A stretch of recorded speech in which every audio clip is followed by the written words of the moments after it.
Assalamualaikum warahmatullahi wabarakatuh. Kita masuk di bab 12. Pertemuan ini berjudul mengonsumsi makanan dan minuman yang halal dan menjauhi yang haram. Kita tahu agama kita merupakan agama yang sempurna. Semua hal dalam kehidupan kita sudah diatur Allah Subhanahu wa taala, termasuk halal dan haramnya makanan dan minuman. Semua jenis makanan yang berasal dari tumbuhan, buah-buahan maupun binatang hukumnya adalah halal, kecuali jika ada dalil Al-Quran atau hadis yang mengharamkannya. Secara lebih rinci, kita masuk ke nomor 1, makanan halal. Makanan halal adalah makanan yang boleh dimakan serta ketentuan syariat Islam.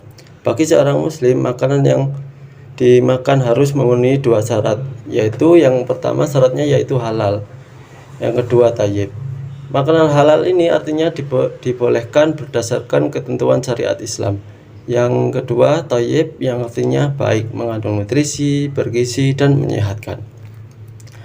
Hal ini sudah diperintahkan dalam Quran surat Al-Maidah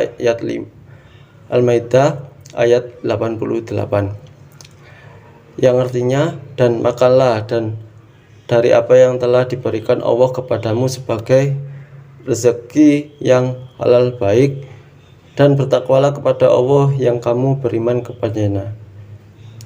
Nah, sekarang menjadi jelas bagi seseorang muslim, makanan dan minuman itu sangat berarti dalam kehidupan. Makanan dan minuman yang kita konsumsi tidak asal menyenangkan saja, tetapi harus halalan thayyiban. Adapun halalnya makanan dan minuman meliputi 3 kriteria berikut ini. Yang pertama, halal dari segi wujudnya atau zatnya, makanan itu sendiri, yaitu tidak termasuk makanan yang diharapkan Allah Subhanahu wa taala. Yang kedua, yang B adalah halal dari segala cara mendapatkannya. Yang selanjutnya, yang C, halal dalam proses pengelolaannya. Ada orang yang menyatakan bahwa untuk bisa mendapatkan makanan yang halal itu sulit. Namun banyak juga orang yang mampu menjaga dirinya agar makanan dan masuk ke dalam tubuhnya dijaga akan kehalalannya. Adapun jenis-jenis makanan halal menurut wujudnya adalah sebagai berikut. Yang pertama itu makanan yang disebut halal oleh Allah dan Rasul-Nya. Hal ini sesuai dengan hadis berikut ini. Bismillahirrahmanirrahim. Al-halalu ma'ahallawahi fi kitabihi wal haramu ma'haramawahu fi kitabihi wa ma sakata anhu fahuwa mimma wafalakum. Yang artinya, apa yang dihalalkan oleh Allah dalam kitabnya adalah halal, dan apa yang diharamkan Allah di dalamnya kitabnya adalah haram. Dan apa yang didiamkan yaitu tidak diterangkan, maka barang itu termasuk yang dimaafkan. Hadis riwayat Ibnu Majah dan Tirmizi. Yang kedua, makanan yang tidak kotor dan tidak menjijikkan. Hal ini sesuai dengan firman Allah dalam Quran surat Al-A'raf ayat 157 yang berbunyi, Bismillahirrahmanirrahim, wa yuhillu lahumut thayyibati wa yuharrimu alaihimul khaba'is. Artinya, dan yang menghalalkan segala yang baik mereka dan mengharamkan segala buruk bagi mereka. Yang nomor 3 yaitu poinnya makanan yang tidak mendatangkan mudarat, tidak membahayakan kesehatan tubuh, tidak merusak akal, serta tidak merusak moral dan akidah. Selanjutnya, makanan haram. Di sini makanan haram yaitu ada 4. Yang pertama, semua makanan yang langsung dinyatakan haram dalam Quran surat Al-Maidah ayat 3, yaitu yang artinya diharamkan bagimu makan bangkai, darah, daging babi atau daging hewan yang disembelih bukan atas nama Allah, yaitu dengan tercekik, yang dipukul, yang jatuh, yang ditanduk, dan yang diterkam binatang buas. Dalam ayat tersebut, makanan yang dinyatakan haram yaitu bangkai, darah, daging babi, daging hewan yang disembelih tidak atas nama selain Allah, yang selanjutnya hewan yang mati karena tercekik, dipukul, terjatuh.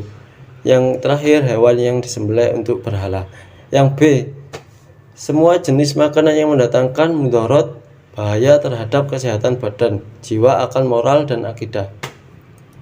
Seperti yang terkandung dalam surat Al-A'raf ayat 33, yang artinya, katakanlah Muhammad, Tuhanku hanya mengharamkan segala perbuatan keji yang terlihat dan yang tersembunyi, perbuatan dosa dan perbuatan tanpa alasan yang benar.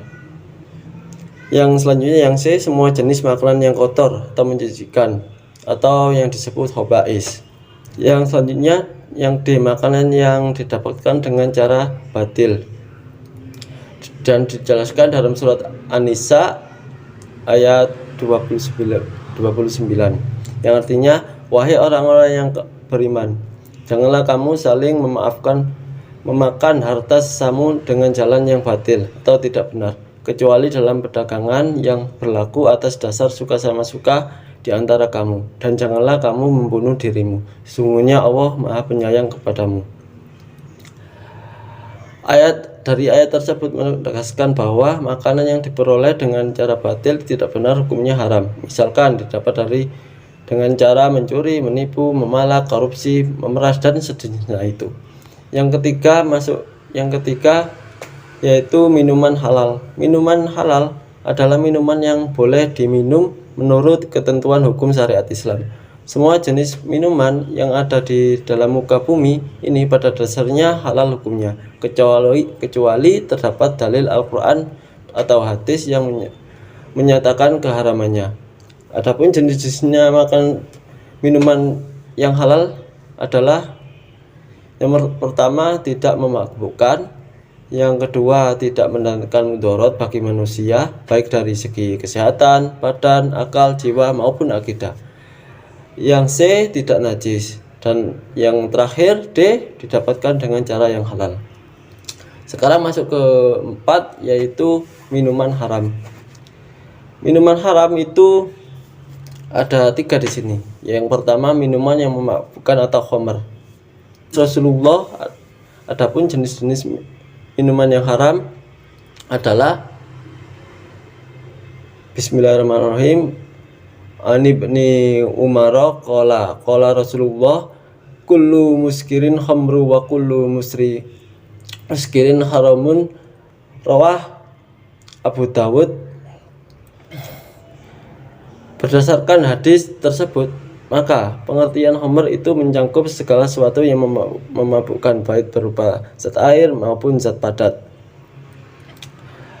Hukum Islam menegaskan bahwa mengkonsumsi khamr baik sedikit ataupun banyak hukumnya haram dan termasuk dosa besar. Yang ketiga, yang kedua, minuman yang berasal dari benda najis atau benda yang terkena najis. Misalnya, minuman yang berasal dari air kencing kucing. Yang terakhir, yang C, minuman yang didapatkan dengan cara batil atau tidak halal. Misalnya, minuman yang dinyatakan dengan cara yang didapatkan dengan cara merampok, merampas, dan memeras. Yang poin kelima yaitu sekarang manfaat mengkonsumsi makanan dan minuman yang halal. Seorang yang membiasakan diri mengkonsumsi makanan dan minuman yang halal atau memperoleh manfaat sebagai berikut. Yang pertama itu manfaatnya mendapat ridha Allah. Karena apa? Karena telah mentaati perintahnya dalam memilih jenis makanan dan minuman yang halal. Yang kedua, yang B, yaitu memiliki akhlakul karimah, karena setiap makanan dan minuman yang dikonsumsi akan berbuah menjadi tenaga yang digunakan untuk beraktivitas dan beribadah sehari-hari.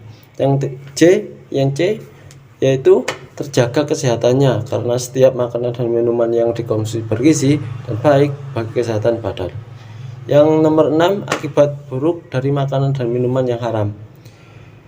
Mengonsumsi makanan dan minuman yang haram akan menimbulkan akibat buruk bagi diri sendiri maupun orang lain, masyarakat, dan lingkungan sekitarnya.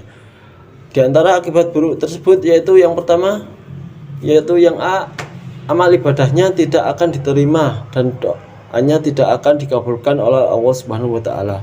Yang B, yaitu makanan dan minuman yang haram bisa merusak jiwa, terutama minuman keras khamr. Akibatnya buruk meminum khamr itu menyebabkan berbagai macam penyakit psikologis, gangguan jiwa, misalnya gangguan daya ingat dan gangguan mental dan daya pikir. Yang C, makanan dan minuman yang haram dapat mengganggu kesehatan tubuh, misalnya khamr dapat menyebabkan berbagai macam penyakit fisik. Yang D, menghalangi mengingat Allah Subhanahu wa taala. Sekian pertemuan kali ini, semoga bermanfaat. Wassalamualaikum warahmatullahi wabarakatuh.